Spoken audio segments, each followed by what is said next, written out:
Berjumpa kembali dalam Suara Pengembalaan Gereja Salmasi Banyumanik. Saya yakin dan percaya Bapak Ibu semua dalam naungan dan berkat Tuhan. Amin. Kita saat ini akan sama-sama merenungkan kebenaran firman Tuhan yang saya ambilkan di dalam Surat Roma pasal ke-12 ayat yang kedua. Yang demikian bunyinya, janganlah kamu menjadi serupa dengan dunia ini, tetapi berubahlah oleh pembaruan budimu, sehingga kamu dapat membedakan manakah kehendak Allah, apa yang baik, yang berkenan kepada Allah, dan yang sempurna. Bapak Ibu yang dikasihi Tuhan, hidup ini adalah pilihan. Kita mau jadi baik atau tidak, itu tergantung dari pilihan kita. Kita akan menjadi orang yang sukses atau tidak, itu pun juga akan menjadi pilihan di dalam kehidupan kita. Karena pada saat kita menentukan sebuah pilihan, maka ada sebuah konsekuensi di dalam hidup kita.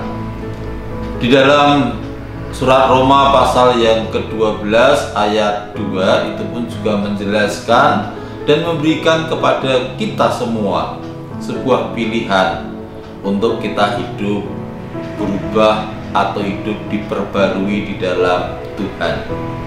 Dan yang menentukan di dalam kehidupan kita, pilihan itu ada di dalam pikiran kita. Oleh karena itu, di dalam Roma Paulus katakan dengan jelas, berubahlah. Apa yang suruh berubah yaitu akal budi kita. Pada saat pikiran kita itu berubah, maka ternyata itu akan memiliki pengaruh dan dampak kepada seluruh kehidupan kita, sehingga hidup kita pun juga akan mengalami yang namanya perubahan. Oleh karena itu saya katakan, di dalam pikiran kita, di dalam akal budi kita itu terjadi yang namanya peperangan. Peperangan terhadap apa? Hal yang baik dan hal yang tidak baik, hal yang berkenan di hadapan Tuhan dan hal yang tidak berkenan di hadapan Tuhan.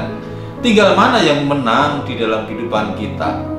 Pada saat hal yang baik itu yang menang, maka hidup kita otomatis akan mengarah kepada hal yang baik.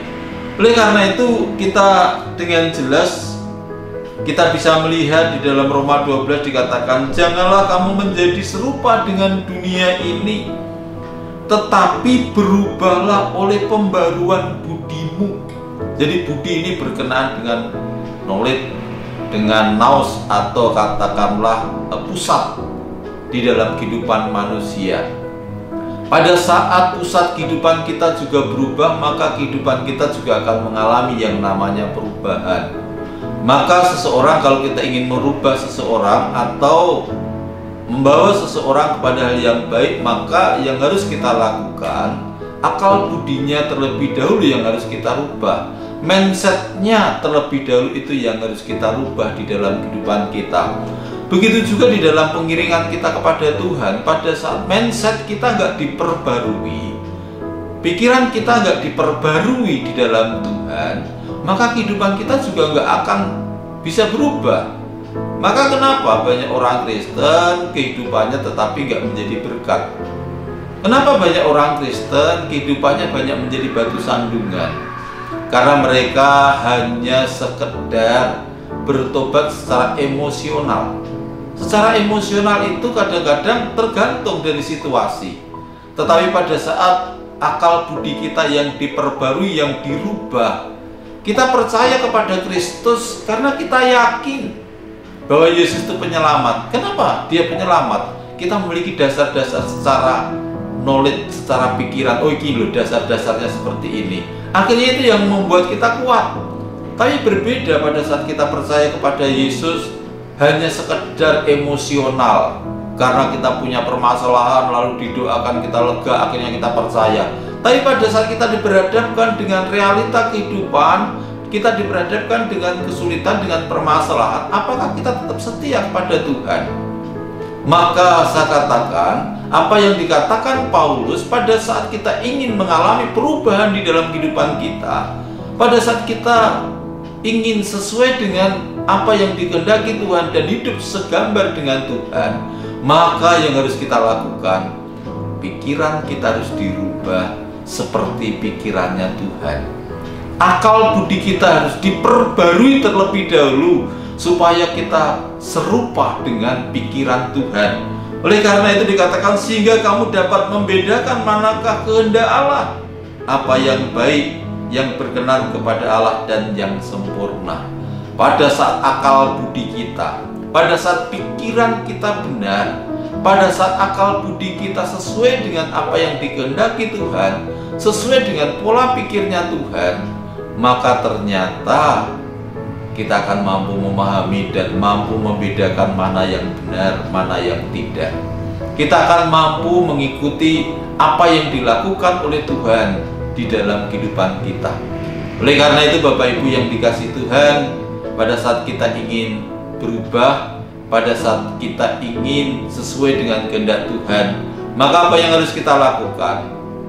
Kita harus mengalami yang namanya perubahan akal budi, perubahan pikiran kita terlebih dahulu.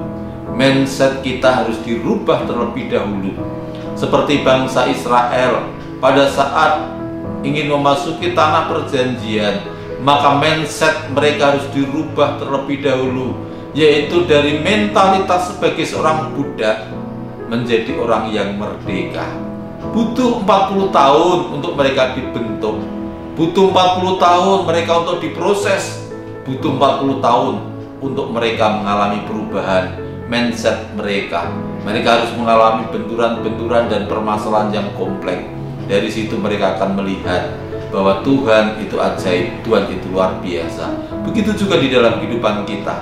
Pada saat kita, pikiran kita, akal budi kita nggak dirubah, sehingga kita nggak bisa melihat Allah yang ajaib secara pikiran kita, maka kehidupan kita pun juga nggak akan pernah berubah. Oleh karena itu, kalau kita ingin berubah, berubahlah akal budimu, berubahlah pikiranmu sesuai dengan pikiran Kristus, sehingga kehidupanmu pun juga akan berubah dan sesuai dengan apa yang dikehendaki Tuhan. Selamat berubah, Tuhan Yesus memberkati. Amin.